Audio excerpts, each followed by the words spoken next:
போன மாசம்லாம் வந்து ஒலிம்பிக்ஸ் பயங்கரமா போயிட்டு இருந்தது. பாரிஸ் ஒலிம்பிக்ஸ் வந்து எல்லாருக்குமே தெரியும். நம்ம இந்தியால இருந்து கிட்டத்தட்ட வந்து ஒரு அரௌண்ட் 200+ பிளேயர்ஸ் போயிருந்தாங்க, அத்லெட்ஸ் போயிருந்தாங்க. அதே சமயம் வந்து ஒரு கிராண்டா ரொம்ப காஸ்ட் கட்டிங்கோட நடந்த ஒரு ஒலிம்பிக்ஸ்ன்னு பாத்தீங்கன்னா அது வந்து இந்த ஜெனரேஷன்ல பாரிஸ் ஒலிம்பிக்ஸ். ஏன்னா நிறைய பேருக்கு தெரியும், ரூம்ஸ் கூட சின்னதா, அட்டைப்பெட்டியில பெட்டு, அதுக்கப்புறம் வந்து கோல்டு பிளேட்டட் தங்கம். ஸோ இந்த மாதிரி நிறைய விஷயங்கள் வந்து காஸ்ட் கட்டிங்காக எவ்வளவு கம்மியா பண்ண முடியுமோ பாரிஸ் ஒலிம்பிக்ஸை வந்து பயங்கர கம்மியான ரேட்ல சீப்பரா பண்ணி முடிச்சாங்க ஒலிம்பிக்ஸ். நம்ம எல்லாரும் பார்த்தோம். இதுல வந்து மேஜரான போட்டி யாருக்குன்னு பாத்தீங்கன்னா ஆப்வியஸா சைனா, யூஎஸ் இந்த மாதிரிலாம் நடந்தது. நம்ம ஊர்ல இருந்து வந்து நீரஜ் சோப்ரா, அப்புறம் இன்னும் 2-3 பேர் வந்து வெள்ளி பதக்கம், வெண்கல பதக்கம் அப்படின்னு சொல்லிட்டு இந்தியா 60 அபோவ் பிளேசஸ்ல வந்து பிளேஸ் ஆயிருந்தாங்க. ஸோ அதெல்லாம் இப்ப விஷயம் கிடையாது. பட் விஷயமே இப்ப என்னன்னா, இந்த மாதிரி ஒரு ஒலிம்பிக்ஸ்ல நடந்த ஒரு சம்பவம் வந்து ஒரு 2 பிளேயர்ஸோட லைஃபே வந்து மாறி இருக்கு. நல்லதா மாறி இருந்தா பரவாயில்ல, கெட்டதா மாறி இருக்குன்றதுதான் இங்க பிரச்சனையே. எப்படி இப்படிலாம் வந்து ஒரு பிளேயர்ஸ், ஒரு அத்லெட்ஸ் நம்ம நாட்டுக்காக ரெப்ரசென்ட் பண்ணி போற, ஒரு கஷ்டப்பட்டு அவங்கள உடலை வருத்தி நம்ம நாட்டுக்காக கோல்டு இல்ல சில்வர் இல்லைன்னா வந்து பிரான்ஸ் பிளேஸ் பண்ணுன்னு போற ஒரு பிளேயர்ஸ் வந்து இந்த மாதிரி இக்கட்டான சூழ்நிலைக்கு தள்ளப்படுறாங்க. அதுக்கு நீங்க அனுப்பாமலே இருக்கலாமே அப்படின்ற மாதிரி ஒரு சுச்சுவேஷன் தான். எஸ், ஒரே ஒரு செல்ஃபியால 2 பிளேயர்ஸோட லைஃபே இப்ப மாறி இருக்கு. இன்னும் ஃபியூச்சர்ல எப்படி மாறும் அப்படின்றது தெரியாது. இப்போ நம்மளுக்கு தூரத்து சொந்தம் இல்ல வந்து நம்ம அம்மா அப்பா இருக்காங்கன்னா, ஒரு கட்டத்துக்கு மேல நம்ம வந்து அவங்க அம்மா அப்பா வந்து இல்ல யாராவது ஒருத்தர் தெரிஞ்சவங்க கூட இருக்காங்கன்னா, அவங்களோட மைண்ட் அனலைஸ் அப்படின்னு இருக்குல்ல, அதை வந்து இது கொஞ்சம் மொக்கையா தான் இருக்கும். என்னன்னா, மைண்ட் அனலைஸ் பண்ணி அவங்க எப்படி பேசுறாங்க, கொள்றாங்க, இல்ல எப்படி நடந்துக்கிறாங்கன்னு போக போக ஒரு 6 monthsலயாச்சும் ஒரு பர்சனோட கேரக்டர் தெரியும். பட் இப்ப நம்ம பேச போற கேரக்டரே வந்து சுத்தமா அவங்கள பத்தி எதுவுமே நம்மளால பேச முடியாது, எதுவுமே யூகிக்க கூட முடியாது. அந்த மாதிரி ஒரு ஊர் தான் நார்த் கொரியா. இந்த கண்ட்ரியை ரெப்ரசன்ட் பண்ணி போன பிளேயர்ஸோட நிலைமை தான் இப்ப இங்க ரொம்ப மோசமா இருக்கு.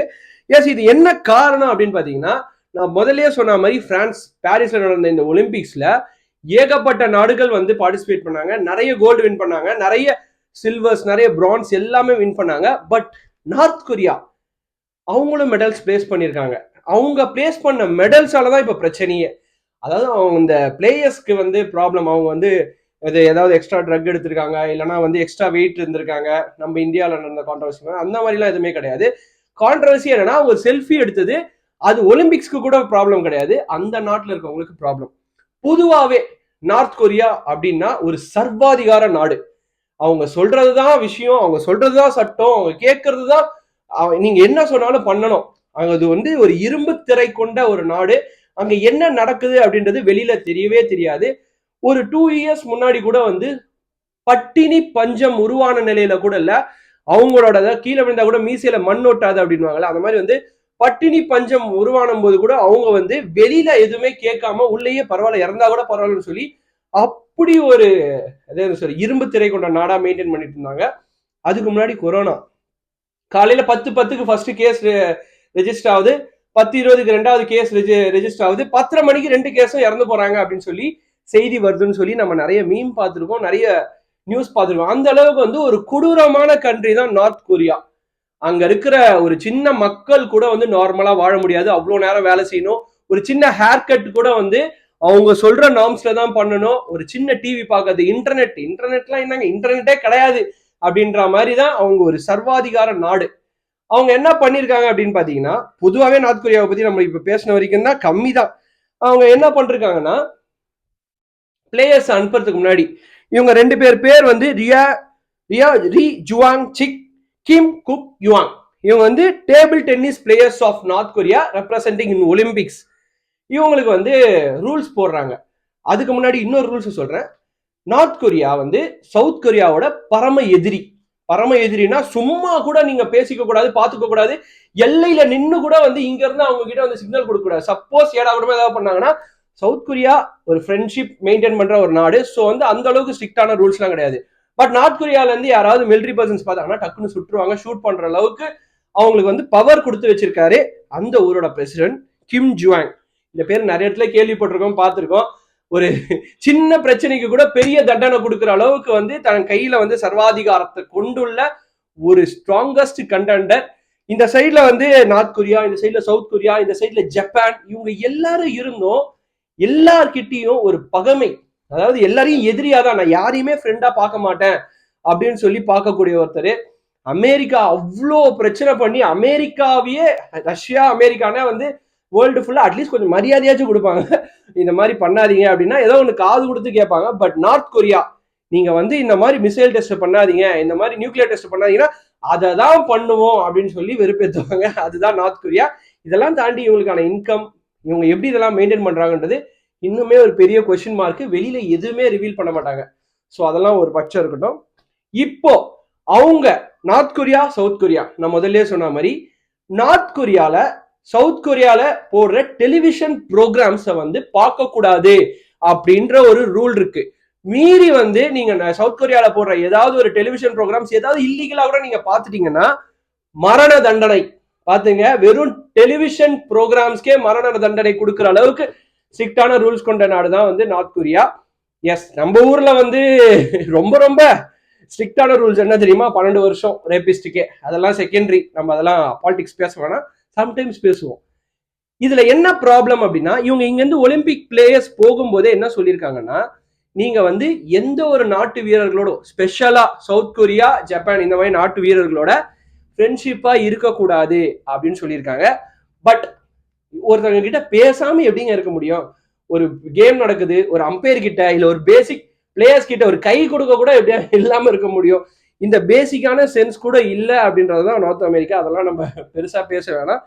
என்ன பண்ணிருக்காங்கன்னா, டேபிள் டென்னிஸ் அது ஒன் ஆஃப் த கேம் ஒலிம்பிக்ஸ்ல நடக்கும்போது ஃபர்ஸ்ட் பிளேஸ் வந்து சைனா வின் பண்றாங்க, செகண்ட் பிளேஸ் வந்து நார்த் கொரியா, தேர்ட் பிளேஸ் வந்து சவுத் கொரியா வின் பண்றாங்க. இப்படி வந்து பிளேசஸ் வின் பண்ணும்போது அவங்க என்ன பண்றாங்கன்னா, இந்த 1, 2, 3 அப்படின்ற பாக்ஸ் மேல நின்று போட்டோஸ் எடுத்துப்பாங்கல்ல. ஸோ அப்படி எடுக்கும் போது அவங்க வந்து என்ன பண்ணிருக்காங்கன்னா, செல்ஃபிஸ் கிளிக் பண்ணிருக்காங்க. செல்ஃபிஸ் கிளிக் பண்றது வந்து ஃபர்ஸ்ட் சைனா, செகண்ட் வந்து north Korea, third south Korea இருக்கும்போது எல்லாரும் சேர்ந்த மாதிரி ஒரு சிரிச்சா மாதிரியான செல்ஃபியை கிளிக் பண்ணதுதான் இப்ப பிரச்சனையே. ஒன்ஸ் அந்த செல்ஃபியை கிளிக் பண்ணது வந்து ஒரு மிகப்பெரிய ஆர்டர் வயலேஷன், அவங்க போட்ட ஆர்டரை மீறிட்டாங்க அப்படின்ற மாதிரி ஃபர்ஸ்ட் ரெஜிஸ்டர் பண்ணிருக்காங்க. யாருன்னு நான் முதல்ல சொன்ன மாதிரி ரீ Zhuang Sik, Kim Kum Yong. இவங்க என்ன பண்ணிருக்காங்கன்னா, ஒன்ஸ் இந்த ஒலிம்பிக் மெடலை எடுத்துட்டு எல்லாரும் ஊருக்கு போனா ஒலிம்பிக் மெடல்லாம் பாருங்க, நம்ம ஊர்ல எல்லாம் பாருங்க கொடி கட்டி கொண்டாடுவாங்க. பாகிஸ்தான்ல கூட அவர் இப்போ அந்த நசீம் அவர் கூட வின் பண்ணும்போது அவ்வளோ ஜாவலின் த்ரோல அவ்வளோ வந்து பாகிஸ்தான் மக்கள் ஆரவாரத்தோட கொண்டாடினாங்க. பட் இங்க பிரச்சனை என்னன்னா, ஊருக்குள்ள இறங்கின உடனே வைலேஷன், நீங்க வைலேட் பண்ணிட்டீங்க அப்படின்னு சொல்லி அந்த 2 பிளேயர்ஸை ஐசோலேட் பண்ணிட்டாங்க. ஐசோலேட்னா சர்வைலன்ஸ்ல மாத்திட்டாங்க. 24 மணி நேரமும் வந்து நீங்க எங்க கண்காணிப்புல இருக்கணும்னு சொல்லி. எதுக்கு மாத்தினாங்க, ஏன் மாத்தினாங்கன்னு யாருமே போய் கேட்க முடியாது. முக்கியமா எந்த நாட்டுல இருக்க எந்த பிரதமர் யார் கேட்டாலும் அவங்க பதில் சொல்ல மாட்டாங்க. அதுதான் இங்க பிரச்சனையே. இதெல்லாம் தாண்டி சர்வைலன்ஸ்ல இருக்க இவங்களுக்கு வந்து என்ன பனிஷ்மெண்ட் கொடுக்க போறாங்க அப்படின்றதுதான் இங்க கொஸ்டின் மார்க். சப்போஸ் அந்த பனிஷ்மெண்ட் வந்து ரொம்ப ரெகுலரா இல்ல வேற ஏதாவது ஒரு பேசிக்கான, அதாவது ஆர்டரை வயலேட் பண்ணிட்டீங்க, நாங்க போட்ட ஆர்டரு அதை நீங்க வயலேட் பண்ணிட்டீங்கன்னு ஒரு சின்ன பனிஷ்மெண்ட் கொடுத்தா ஓகே, அதுவே தப்பு. ஒரு அத்லெட் வந்து சிரிச்சுட்டாங்க, ஒரு செல்ஃபி எடுத்தாங்க, நீங்க பனிஷ்மெண்ட் கொடுத்தீங்கன்னா அதுவே தப்பு தான். அவங்க ஊர் பிரகாரம் கரெக்ட், நம்ம ஊர் பிரகாரம் தப்பு. பட் இதை தாண்டி இன்னும் கடுமையான ஏதாவது ப்ராப்ளம் பண்றாங்க அந்த 2 பிளேயர்ஸ் அப்படின்னா கண்டிப்பா வி ஸ்டாண்ட் டுகெதர். நம்மளால எதுவும் பண்ண முடியாது. நம்ம போடுற ஒரு சின்ன போஸ்ட் கூட அவங்களை கண்டிப்பா ஹெல்ப் பண்ணும். அது மட்டும் இல்லாம ஒலிம்பிக் கமிட்டியும் சும்மா விடக்கூடாது. இவங்களுக்கு ஏதாவது பனிஷ்மெண்ட் கொடுத்தா அது மட்டும் இல்லாம இந்தியன் கவர்மெண்ட்டும் சும்மா விடக்கூடாது. கண்டிப்பா ஏதாவது ஒரு கண்டனம் தெரிவிக்கணும், இல்ல ஏதாவது ஒரு தலையீடாச்சும் நடக்கணும் அப்படின்னு சொல்லிட்டு இந்த செல்ஃபியால ஏற்பட்ட இந்த விபரீதத்தால நார்த் கொரியா அத்லெட்ஸ்க்கு என்ன நடக்கிறதுக்கான சான்சஸ் இருக்கு, என்ன மாதிரி இது போய் முடியும் அப்படின்றது யாருக்குமே தெரியாது. ஸோ இந்த விஷயத்தை பத்தி நீங்க என்ன நினைக்கிறீங்க?